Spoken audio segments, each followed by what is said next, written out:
कहानी की शुरुआत में हमें दो बसों को रास्ते में चलते हुए दिखाया जाता है, जिसमें बहुत सारी स्टूडेंट्स होती हैं जो अपने स्कूल के लिए जा रही होती हैं। उन्हीं में से एक का नाम मित्सुको था, जो दिखने में काफी प्यारी थी। वो अपने नोट्स बुक में कुछ लिख रही थी, लेकिन तभी उसकी फ्रेंड्स उससे कहने लगती है, क्या तुम हर वक्त लिखती रहती हो? क्या मिलेगा तुम्हें इस तरह के नोट्स बनाने में? ये देखो, यहाँ सभी लोग कितना एंजॉय कर रहे हैं, तुम क्यों नहीं करती? ये कहकर उसकी फ्रेंड ने उसकी नोटबुक को छीन लिया और उसका पेन नीचे गिरा दिया। और वो अपना पेन उठाने के लिए जैसे ही झुकती है, तभी हम देखते हैं कि उस समय कोई चीज बहुत तेजी से आती है और उन लड़कियों के साथ उन दोनों बसेस को आधे पर से ही काट देती है, जिसकी वजह से सारी की सारी लड़कियां दो हिस्सों में कट जाती हैं। इसी के साथ जैसे ही मित्सुको ऊपर उठती है, तब वो ये देखकर काफी हैरान हो जाती है, ये क्या हो गया? अब क्योंकि वो नीचे पेन लेने के लिए झुकी थी, इसलिए वो बच जाती है। ये देखकर बहुत ज्यादा डर गई थी और बस से नीचे उतरकर भागने लगती है। यहाँ पर हमें पता चलता है कि इन सभी को काटने वाली कोई और चीज नहीं बल्कि हवा थी, जो सभी को काट रही थी। ये हवा अब मित्सुको के पीछे पड़ जाती है। ये देख मित्सुको काफी तेजी से भागने लगती है। भागते समय उसे आगे चार लड़कियां और भी दिखाई देती हैं और वो उन्हें झुकने के लिए कहती है, लेकिन काफी देर हो चुकी थी। हवा उन्हें भी आधे हिस्से से काट चुकी थी। लेकिन उनमें से मित्सुको ने एक लड़की को बचा लिया था कि तभी उन्हें साइकिलिंग करते हुए कुछ लड़कियां नजर आती हैं जो कहीं पर जा रही थी। उन्हें भी ये बचाने की कोशिश करती है, लेकिन वो हवा उनके साथ भी वही करती है जो अभी इनके दोस्तों के साथ हुआ था। और इसी दौरान वो लड़की भी मारी जाती है, जिसे मित्सुको ने उस अदृश्य चीज से बचाया था। अब वो ये देखकर हैरान हो जाती है और काफी डर जाती है और वो इधर उधर भागने लगती है। आगे हम देखते हैं कि मित्सुको अब एक नदी के पास पहुंच जाती है। वो ये देखकर हैरान थी कि उस नदी में पहले से ही बहुत सारी डेड बॉडीज पड़ी हुई थी, जिसे हवा ने यानी उस अदृश्य चीज ने काट दिया था। अब यहाँ से वो एक डेड बॉडी के कपड़े लेकर चेंज कर लेती है। अगले सीन में हम देखते हैं मित्सुको चलते चलते एक स्कूल में पहुंच जाती है, जहाँ और भी बहुत सारी फीमेल स्टूडेंट्स होती है। उनका यूनिफॉर्म मित्सुको के यूनिफॉर्म से काफी डिफरेंट होता है, यानी इससे साफ पता चलता है कि वो इनके स्कूल की स्टूडेंट तो नहीं थी। तभी एक लड़की मित्सुको के पास आती है और उससे कहने लगती है, तुम कैसी हो? दरअसल देखा जाए तो वो लड़की उसकी बेस्ट फ्रेंड थी, लेकिन मित्सुको उससे पूछती है, क्या तुम सच में मेरी बेस्ट फ्रेंड हो? क्योंकि उसे कुछ भी समझ में नहीं आ रहा था कि उसके साथ हो क्या रहा है। वो काफी सदमे में थी। यहाँ पर हम भी जान पाते हैं कि मित्सुको और उसकी बेस्ट फ्रेंड काफी ज्यादा एक दूसरे से प्यार करती हैं कि तभी वहाँ पर एक तेज हवा चलती है और मित्सुको डरकर बिल्डिंग के अंदर चली जाती है। उसकी बेस्ट फ्रेंड को कुछ भी समझ में नहीं आ रहा था कि यहाँ हो क्या रहा है। वो मित्सुको से पूछने लगी कि तुम इतना ज्यादा डर क्यों रही हो, तुम्हें हुआ क्या है? मित्सुको ज्यादा ना सोचते हुए अपनी बेस्ट फ्रेंड को सब कुछ बता देती है कि किस तरह से एक हवा का झोंका आया और उसके स्कूल के सभी स्टूडेंट्स को काट कर चली गई। ये सुनकर उसकी दोस्त उसे विंडो के पास ले जाती है, उसके हाथ बाहर निकाल कर कहने लगती है कि ये देखो, यहाँ बस हवा है और कुछ नहीं। यहाँ पर मित्सुको के दिल को कुछ शांति मिलती है और उसे लगने लगता है कि शायद ये मेरा सिर्फ ख्वाब था। उसके बाद मित्सुको की बेस्ट फ्रेंड अपने दो दोस्तों को लेती है और क्लास को बंक करने का प्लान बनाती है। जैसे ही ये चारों क्लास से बाहर जाने के लिए निकलने ही वाले होते हैं कि तभी वहाँ उनकी टीचर आ जाती है और उन्हें देख लेती है, लेकिन वो चारों यहाँ से भाग जाती हैं। अब ये भागते भागते एक लेक पर आ जाती है।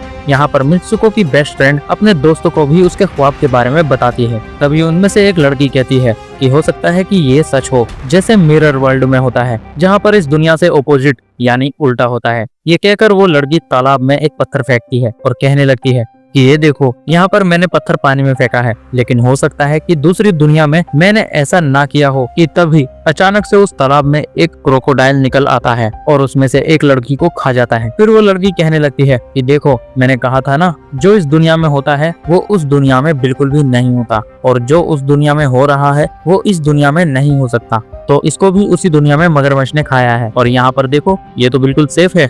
उसी लेक के पास एक बिस्तर यानी एक बेड नजर आता है। ये चारों उस बेड के तकिए को उठाकर खेलने लगती हैं कि तभी हम देखते हैं दूर से दो लड़कियां देख रही थी। उन दोनों लड़कियों में एक ब्राइडल बनी हुई थी, क्योंकि वो दोनों लड़कियां आपस में शादी करी हुई थी। जिसके बाद उनमें से एक फ्रेंड बताती है कि हमें कुछ ऐसा करना होगा जो उस दुनिया में इम्पॉसिबल हो, क्योंकि हमारी किस्मत तो पहले से ही दिखी जा चुकी है, लेकिन हम इसे बदल भी सकते हैं। जिसके बाद वो सभी लड़कियां अपने स्कूल में वापस जाती हैं और अगला लेक्चर लेने के लिए क्लास में चली जाती हैं। तभी मित्सुको देखती है उसके पास एक तकिया पड़ा हुआ था। अब जैसे ही वो तकिए को उठाने के लिए नीचे झुकती है कि तभी टीचर पूरी क्लास में गन से फायर करने लगती है। और जैसे ही मित्सुको उस तकिए को उठाकर ऊपर देखती है तो उसकी क्लास की सभी लड़कियां मारी जा चुकी होती हैं और यहाँ एक बार फिर वो बच जाती है, जैसे पिछली बार अपने ख्वाब में वो बच गई थी। मित्सुको की टीचर उसके पास आकर कहती है, तुम्हारी हिम्मत कैसे हुई इस क्लास को बंक करने की? अब तुम्हारा भी मरना तय है।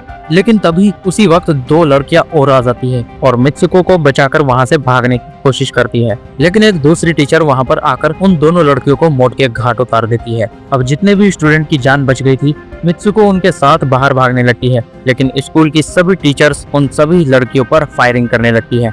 अब यहाँ पर फायरिंग के दौरान सभी लड़कियां जैसे ही वहां से बाहर आती हैं, तो यहाँ पर हवा उन्हें काट देती है। यहाँ मित्सुको एक बार फिर अकेली रह जाती है और वो वहां से भागकर क्राउड एरिया से होते हुए पुलिस स्टेशन चली जाती है। वो यहाँ पे सब कुछ बताने लगती है। उसकी ये बात सुनने के बाद वो पुलिस वाली उससे कहती है, तुमने स्कूल वाले कपड़े तो नहीं पहने हुए। और जब वो उसके सामने एक मिरर को रखती है, तब मित्सुको उस मिरर में देखती है कि वो एकदम से बदल गई होती है और लोग उसे मित्सुको के नाम से नहीं बल्कि उसे किसी और नाम से बुला रहे थे। यहाँ पर हमें पता चलता है कि उसकी शादी होने वाली थी। तभी वो पुलिस वाली ऑफिसर उसे उसकी शादी के लिए लेकर जाती है। ये देखकर आसपास के लोग उसे कांग्रेचुलेशन दे रहे थे। अब जैसे ही वो सभी उसे लेकर चर्च पहुंचते हैं, तो मित्सुको की बेस्ट फ्रेंड भी वहीं पर होती है।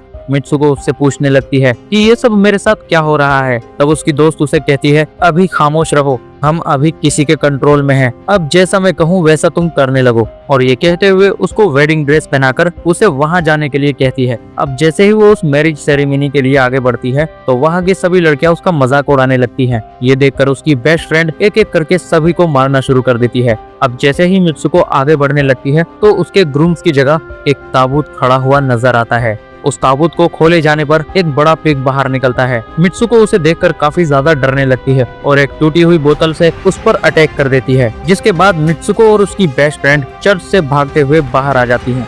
उधर गेट पर भी दो लड़कियां उन्हें रोकने लगती हैं, लेकिन मित्सुको और उसकी बेस्ट फ्रेंड उन्हें मारकर वहां से भागने लगती हैं। अब मित्सुको दूसरी तरफ भागने लगती है, क्योंकि उसे लगने लगा था कि उसके साथ कुछ ज्यादा ही गलत हो रहा है। आगे जाने पर एक और मिरर में वो खुद को देखती है, तो वो एक बार फिर से खुद को बदला हुआ पाती है। अब जिस जगह पर मित्सुको थी, वहीं पर एक रेस हो रही थी कि तभी उसके पास कुछ लड़कियां आकर उससे कहने लगती है, तुम तो बहुत अच्छी रेसर हो, खड़ी क्यों हो, भागो, क्यों नहीं भाग रही। और जब वो भागना स्टार्ट करती है, तब वो खुद में एक एनर्जी फील करती है, जिसके बाद मित्सुको रेस जीतने की पूरी कोशिश करने लगती है। भागते समय उसे अपने मरे हुए दोस्त भी नजर आते हैं, जो कुछ वक्त पहले उसके स्कूल में मारी जा चुकी थी। लेकिन तभी उसी वक्त उसकी बेस्ट फ्रेंड भी वहां आ जाती है। वो नोटिस करती है कि वही पिग और वो औरतें जिन्होंने उन्हें चर्च में रोका था, वो सभी इनकी तरफ बढ़ रहे हैं। भागते समय कुछ लड़कियां मित्सुको से कहने लगती हैं कि इस दुनिया से बाहर चली जाओ।